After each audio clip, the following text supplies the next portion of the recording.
Кто был первый человек, с кем вы начали свою же карьеру менеджера?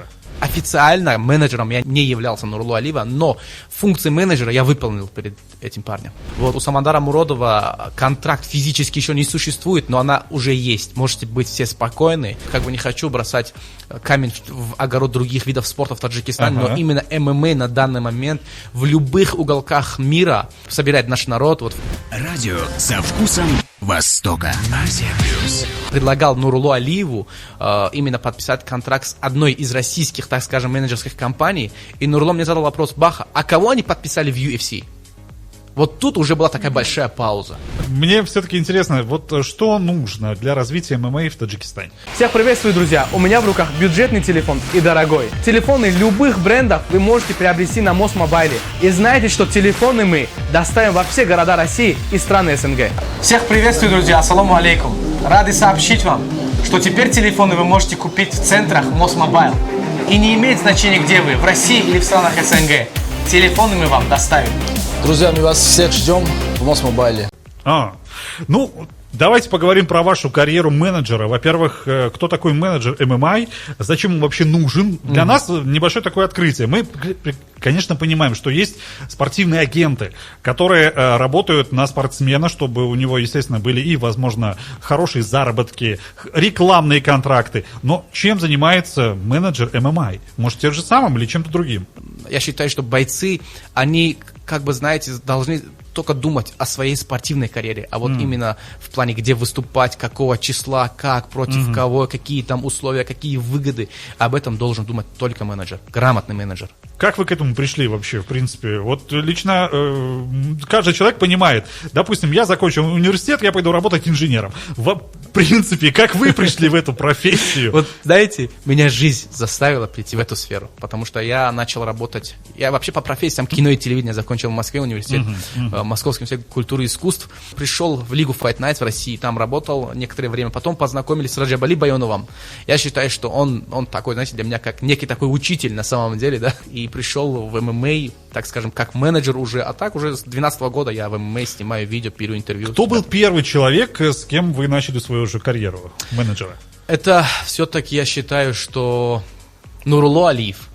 Вот как раз таки Нурлу Алиев в 2020 году, когда приехал в Москву, вот мы с ним встретились, и как раз таки он хотел выступить в Лиге Fight Nights.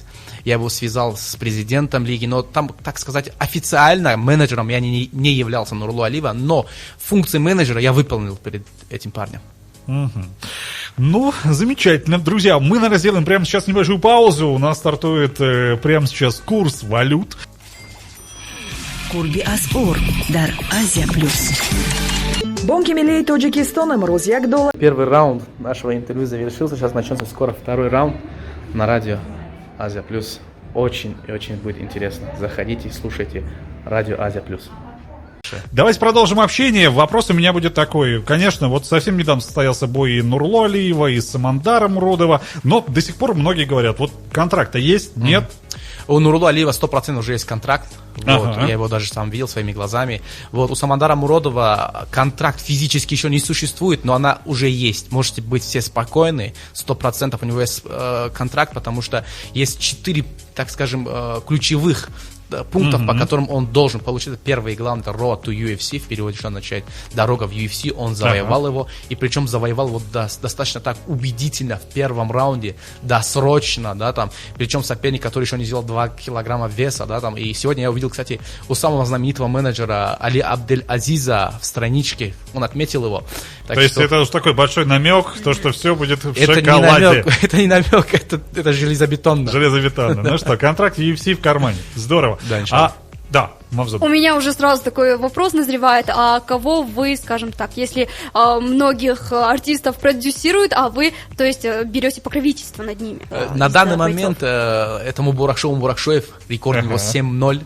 Вот, очень талантливый боец, наш земляк, он живет в данный момент в России.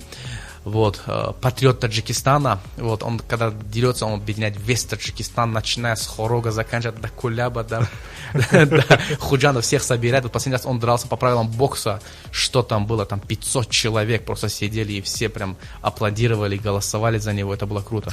Кстати, наши соотечественники приходят на данное мероприятие? Слушайте, я так скажу, как бы не хочу бросать камень в огород других видов спорта в Таджикистане, но именно ММА на данный момент в любых уголках мира собирает наш народ. Вот в Казахстане мы смело собираем по 500 человек, в России по 1000, вот, и в Америке, конечно. Ну, вот смотрите, вот контракты UFC сейчас уже есть. Нурулло, да. Самандар, как бы мы за них спокойны. Молодцы ребята, классно сработали, все сделали правильно. Как вы думаете, какие соперники у них будут? Может быть, есть какие-то намеки определенные? Может быть, какие-то слухи уже идут? Смотрите, вот в UFC, так скажем, вот подписали Самандара Муродова, там наш брат Фирдаус. Как раз таки он в команде Али Абделазиза работает, и он как раз таки нашел бой с Самандаром Муродовым вот в этом Road to UFC в Абу-Даби, на следующий день UFC, в котором дрался Ислам Махачев. Вот именно уже дальше его дела ведут такие профессионалы, как наш брат Фирдаус, и пока что я думаю, что мы будем ждать от него каких-то хороших новостей. Главное для нас сейчас именно контракт, а там дальше, лично я считаю, что Самандар, иншаллах, будет таким, знаете, бойцом, угрозой в 77 килограммов, если он будет идти именно так, как он идет.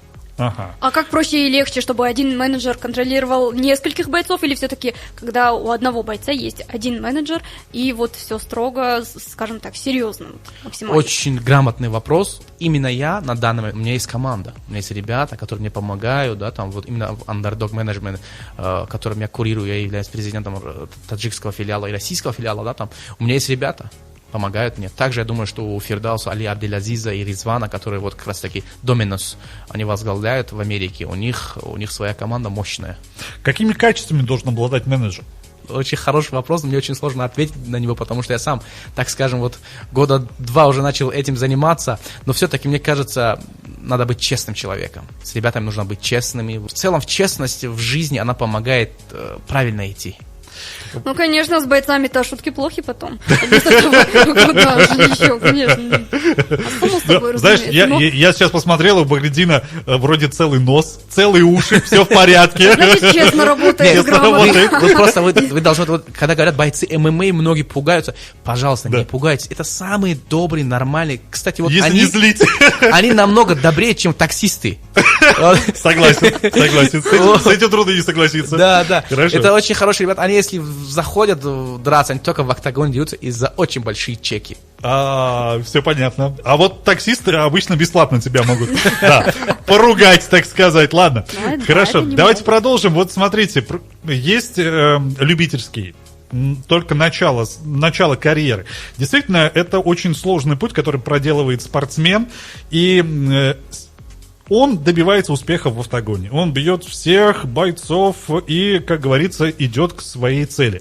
Но, понимаете, сейчас ведь как? Если нету менеджера, ты все, ты пан или пропал. Тебе уже дальше дорога закрыта. Вот как подобрать того самого человека, чтобы не ошибиться, чтобы действительно тебе он помогал расти, как и в спортивном плане, так и в финансовом, естественно. Как найти? Это как показатели. Не ошибиться, как не обжечься? Вот, кстати, вот очень, очень хороший вопрос. Она как раз-таки была адресована мне, когда я предлагал Нурулло Алиеву именно подписать контракт с одной из российских, так скажем, менеджерских компаний. И Нурулло мне задал вопрос: Баха, а кого они подписали в UFC? Вот тут уже была такая большая пауза. И, кстати, Нурулло очень грамотный парень в этом плане. Он подобрал правильно команду, правильных менеджеров, правильных людей вокруг себя. Молодец. Как и Раджаб Али Байонов, как и Лоих и другие ребята. Они вот почему они находятся там, где они есть? Потому что они подбирают грамотных людей вокруг себя. Наверняка были истории, и вы можете рассказать истории людей, которые действительно ошиблись. Вы знаете, я просто не хочу кого-то поливать грязью. Есть очень много их, к сожалению, да, там много талантливых ребят обожглись вот в эти, так скажем, вот эти игры. Просто я не хочу грязью поливать. Все-таки у нас вот атмосфера ММА, бойцы тут на самом деле очень достойные ребята. Но все, что происходит в нашем кругу, оно остается здесь, и мы его за пределами, так скажем, нашего круга не распространяем. Ну, вообще на ошибках же учатся, в принципе, поэтому что в этом такого?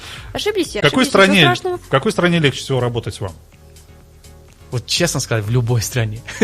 Это такой спорт, где в любой стране его любят. И в Казахстане, если взять нашу, да, так скажем, постсоветскую, и в Казахстане, и в России, и в Таджикистане, и очень хорошие друзья у меня в Ташкенте. Но все-таки США, согласитесь, это вот то место, откуда все и зарождалось. Все стремятся туда идти. Давайте тогда продолжим общение. У меня вот возникает еще один вопрос. Вот какие трудности все-таки у вас возникают, когда вы продвигаете наших ребят? Несерьезность. В смысле? Объясните. Некоторые ребята говорят: брат, я готов выступить на определенной дате, я готов, брат, поставь мне бой на эту дату. И потом когда-то приближается, парень там контракт подписал, и за 2-3 недели там: брат, я не готов, я не могу сделать вес, там непрофессиональный подход, вот это вот. Но именно только это? Да, вот, и, да, несерьезность некоторых ребят. То есть это у новичков или, в принципе, бывает и у профессионалов своего дела? У профессионалов такое не бывает. Ну, у некоторых побывало, но они на ошибках учились. Кто в этом спорте, кто, так скажем, целевая аудитория ММА, они уже знают, о ком идет речь. Не обязательно пальцем тыкать на них. Вот, так что вот так вот. Ну что, друзья, вот как-то так. Продолжим, друзья, общение. Сделаем прямо сейчас еще одну паузу. Ну, в нашем случае это раунд. И обязательно вернемся. Будьте с нами. Спасибо. Радио со вкусом Востока. Азия Плюс. Да, дорогие друзья, третья смена вновь возвращается. Андрей Соколов, Мавзуна Мирзоева и главный наш гость. Это, главный конечно герой же, вечера. Да, Бахридин Джалолов, это президент Underdog Management по России и Таджикистану, а также менеджер многих известных бойцов ММА. И еще раз вам добрый вечер, мы скажем. Добро пожаловать. Бахридин, давайте рассуждать еще об одной вещи. В принципе, ММА многие считают таким довольно жестоким, кровожадным, можно сказать, видом спорта. Как вы к нему относитесь? Я с вами не согласен, вот с теми людьми, кто так считает. Я уверен, что вы так не считаете. Я потому, нет. Вот, потому Я что... Зря, Потому что там же кровь. зря. Вот знаете, почему ММА воспринимает как, так скажем, агрессивным видом спорта? Потому что изначально она называлась «Бои без правил». Да. Это само название, это угроза. Но нет, есть правила. Правила есть, Очень естественно, хорошие конечно. правила есть, ребят.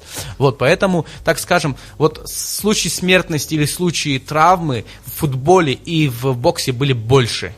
А в ММА, по-моему, один раз в Ирландии это было, вот как раз таки Конор Макгрегор тогда это увидел, перед его глазами это, по-моему, случилось, и он хотел завершить свою карьеру, но это были единственные такие случаи. В боксе их намного больше, поверьте мне, посмотрите статистику, поэтому... Вот о боксе хотелось бы тоже поговорить. Сейчас очень популярен, конечно же, ММА, но, по вашему мнению, не угроза ли это боксу? Потому что сейчас очень многие переходят. Нет, это не угроза, потому что бокс это просто классика, бокс это на самом деле круто. Вот, почему вот, кстати, мои ребята есть, там Мубаракшуев, да, из команды Раджаба Алибайонова. Вот он, например, выступает по боксу, потому что он по медийности, да, там у него есть медийка, и он собирает арену. И у меня сейчас есть идея, допустим, поставить бой Нурло Алиеву по правилам бокса. С любым парнем мы поставим, и топового, да, там, Нурло соберет больше, чем некоторые боксеры, поверьте мне, или Лоих Раджабов тот же. Но, в принципе, по правилам бокса вам нравится само по себе это? Или вы просто считаете, ну, медийное, ладно. Но тут совершенно иное же, согласитесь. Я вам просто по-другому отвечу. Там, где хорошо платят деньги, я как менеджер, я их готов поставить где угодно, самое главное, чтобы хорошие деньги платили моим ребятам. Ну и, соответственно, я как менеджер буду тоже зарабатывать деньги. Кстати говоря, о медийности, давненько это было, конечно, но было время, когда я увлекалась таким видом спорта, ну, пассивным для меня. Я наблюдала за рестлингом, и у меня тут же назревает вопрос. А ММА это то же самое почти, то есть там тоже постановка идет, там нет, тоже там можно схлопотать.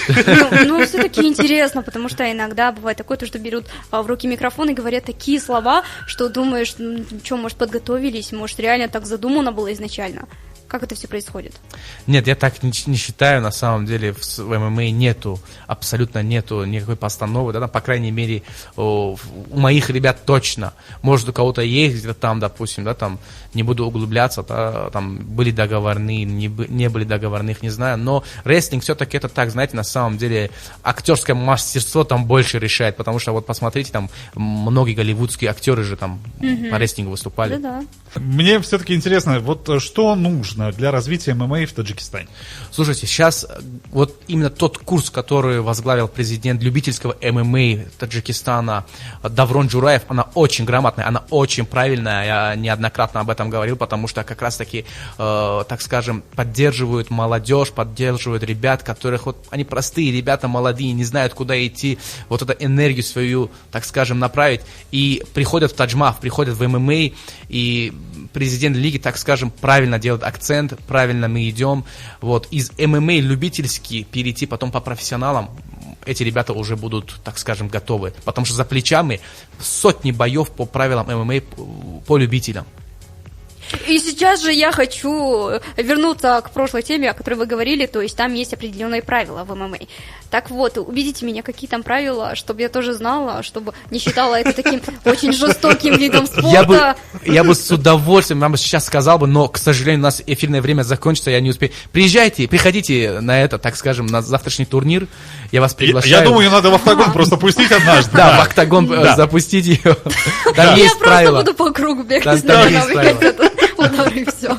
Спасибо вам огромное, Бахридин, то, что вы посетили нас сегодня, рассказали. Удачи вашим бойцам, спасибо. Удачи в вашем нелегком деле, потому что вы человек, который, помимо того, что должны следить буквально за всем, за здоровьем бойца, за его рационом, за его образом жизни, за карьерой, ну и, конечно же, еще при этом находить ему достойных соперников, это большая-большая работа. Вам удачи на вашем поприще и больших чеков, как вы говорили очень часто в наш эфир. Да, пускай они будут обязательно, очень крутые. Все, спасибо большое вас. Я, кстати, хочу, пользуясь случаем, поблагодарить моих друзей, там, Бехруза Насреддинова, который пригласил тоже меня сюда. Спасибо вам большое, ребята, вам тоже огромное спасибо. Бехруза, привет. Да, ассаламу алейкум. Вам спасибо. Друзья, спасибо третья смена продолжается, и продолжим уже в третьем часе. Будьте с нами.